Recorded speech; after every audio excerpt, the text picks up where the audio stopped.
안녕하세요. 피탐성 빛의 교회와 함께하는 성경 공부에 오신 모든 빛의 성도님들, 오늘도 너무나 귀하고 복된 하나님의 말씀 앞으로 나오신 귀하고 복되신 여러분들 한 분 한 분 진심으로 환영합니다. 우리 같이 기도하고 오늘 말씀 공부 시작하겠습니다. 하나님, 우리의 눈을 여셔서 하나님의 말씀이 얼마나 귀하고 복된지 볼 수 있게 도와주십시오. 성령님, 우리의 마음을 여셔서 이 말씀이 우리의 영혼의 양식이 되게 하여 주십시오.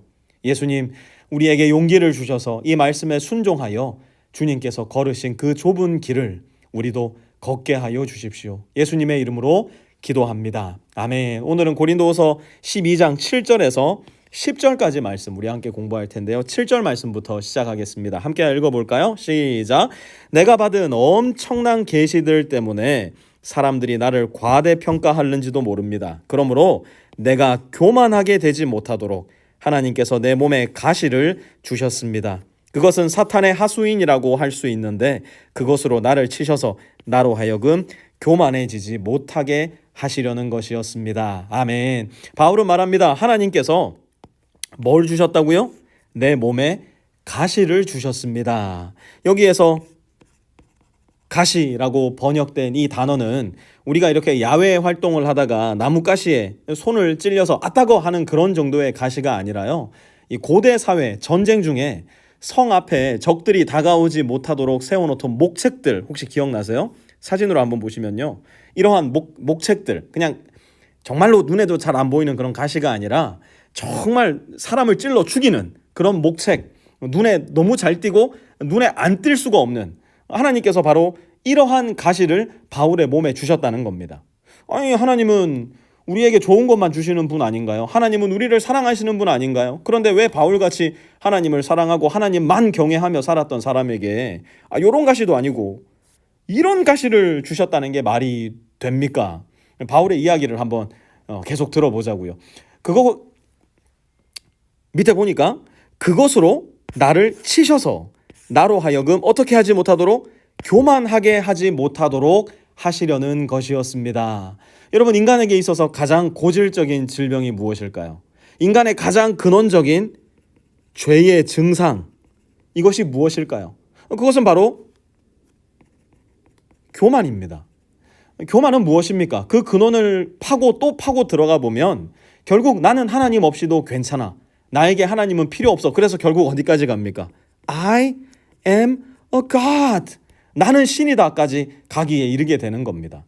이것만큼 인간을 비참하게 만드는 것이 없는 거예요. 이것만큼 인간에게 치명적인 질병도 없는 겁니다. 그리고 이것만큼 인간이 쉽게 빠져드는 죄도 이 세상에는 없어요.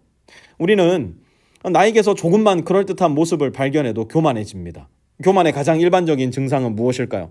1번 증상을 본다면 먼저는 비교, 정죄, 그리고 비난이 될 수 있을 거예요. 너와 나를 비교하는 겁니다. 내가 너보다 더 낫다고 생각하면서 나만큼 따라오지 못하는 너를 정죄하고 비난하는 거예요.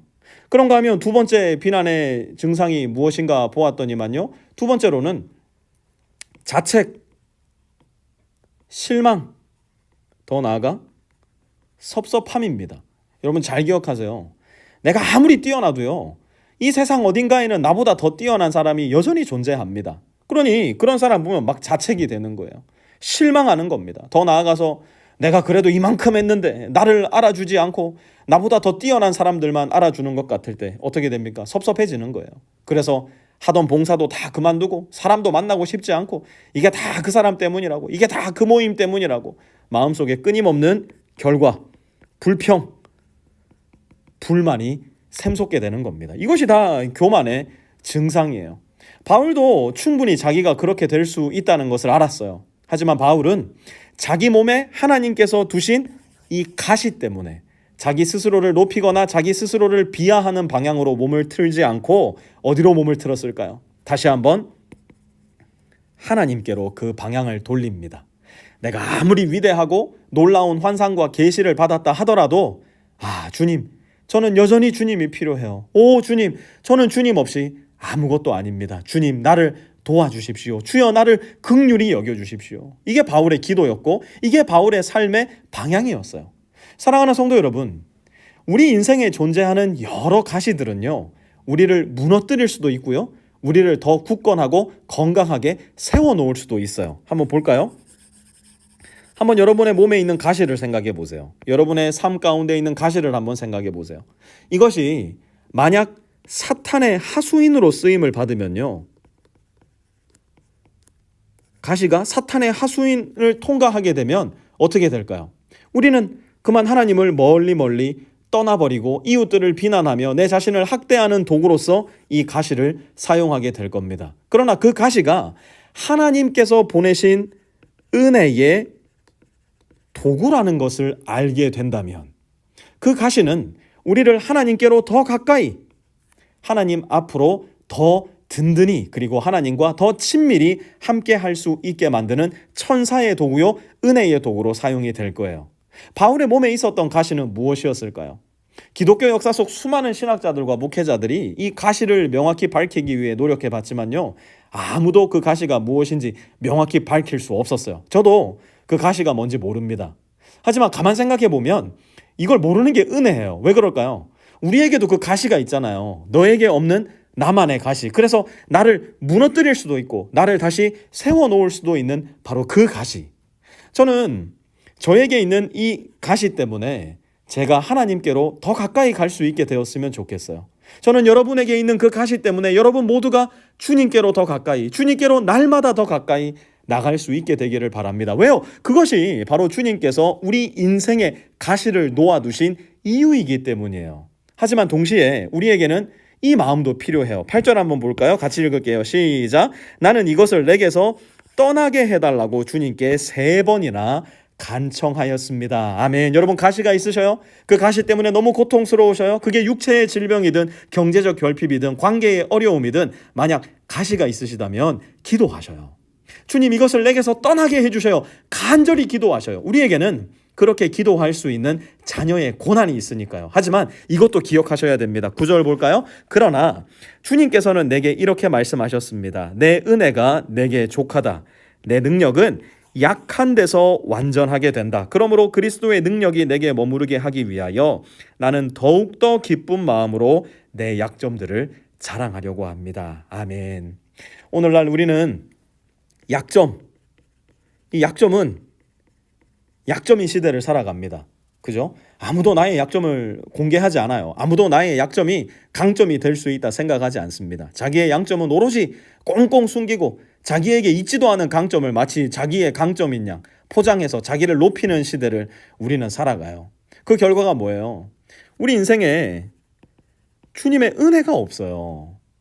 내가 약해야 주님의 은혜가 그 약함의 통로를 타고 들어올 텐데 오로지 내 인생은 내 스스로, 우리 교회도 우리 스스로, 내 기업도 회사도 관계도 돈도 명예도 인기도 whatever it is, 그게 뭐가 됐든 하여튼 다 내 스스로 해야 된다 생각하니까 하나님의 은혜가 우리 안으로 타고 들어올 길이 없는 겁니다.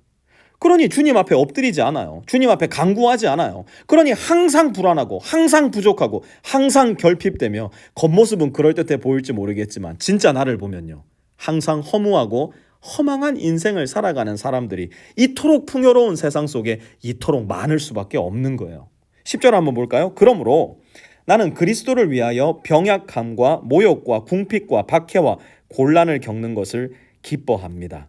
내가 약할 그때에 오히려 내가 강하기 때문입니다. 아멘. 여러분 혹시 인생에 어려움 겪고 계셔요? 인생의 고통 가운데 계신 분이 있으셔요? 풀리지 않는 의문과 답답함, 해결되지 않는 공경과 결핍 가운데 계신 분 계셔요? 우리 교회 성도님들, 제가 아는 분들이라면 다 그런 상황 속에 있어요. 기억하셔야 돼요. 그때가 주님께로 나갈 수 있는 때예요. 그 가시 때문에 저와 여러분은 주님과 가까워질 수 있는 거예요. 그 고통과 아픔의 가시를 주님께서 내 삶에 두셨기 때문에 우리는 주님을 뵙고 주님의 사랑과 은혜의 깊고도 넓고도 높음을 경험할 수 있게 되는 겁니다. 그렇게 내가 약할 그때에 주님이 함께 하심으로 오히려 내가 강해질 수 있는 그 기회를 놓치지 마시기를 주님의 이름으로 부탁드립니다. 하나님, 오늘도 인생의 큰 어려움과 공경과 아픔 속에 살아가는 주님의 자녀들이 있습니다. 이 말씀이 우리의 마음을 두드려 주시어 나의 약함은 불행과 불평이 아니라 오히려 주님께로 더 가까이 갈 수 있는 나의 강함의 기회가 될 수 있음을 깨닫게 하시고 약함이라는 바람을 타고 통로를 타고 주님께로 더 가까이 나아가 나의 강함이 아니라 내 안에 계시는 주님의 강함을 발견하여 늘 든든하고 늘 만족하며 늘 안심하여 늘 주님만 신뢰하는 우리 모든 빛의 성도들 다 될 수 있게 도와주십시오. 예수님의 이름으로 기도합니다. 아멘.